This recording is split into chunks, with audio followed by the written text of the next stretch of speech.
Divieti. Ecco, ci sembrava opportuno, anche in linea con quelle che sono le bozze a livello nazionale, poter includere un vincolo decennale per le superfici e i fabbricati che sono o sono stati negli anni precedenti oggetto di contributi, di agevolazioni, di aiuti in qualche modo sia di livello comunitario, statale e regionale.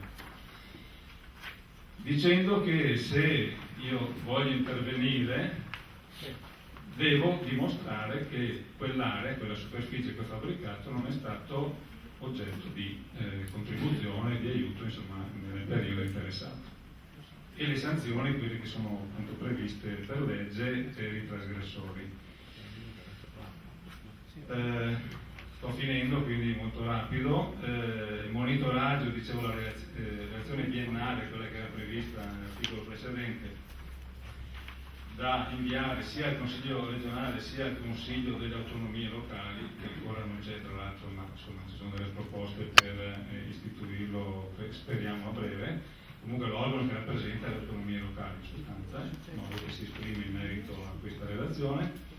E dicevo l'ultimo articolo, ultimo ma non ultimo, nel senso di importanza, che è la norma transitoria, che molte volte si legge così en passant, in realtà qui dentro insomma c'è un po' la chiave di volta di tutta l'operazione che chiude il cerchio, e cioè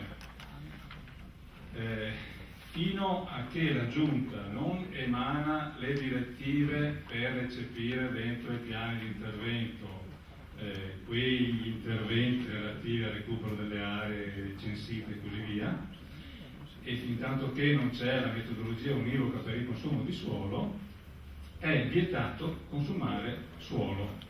Questo è insomma il concetto detto proprio in due parole semplici. Questo è chiaro che fino a un massimo di 12 mesi, quindi noi diamo tempo alla Giunta di, entro 12 mesi, emanare appunto questi documenti, queste linee guida, questi riferimenti.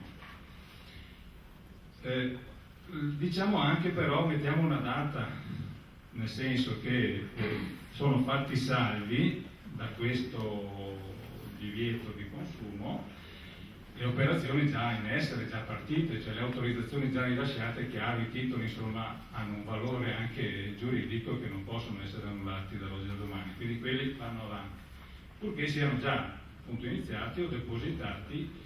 Prima abbiamo messo una data fiduciosa che è il 31/12/2013, cioè a dicembre.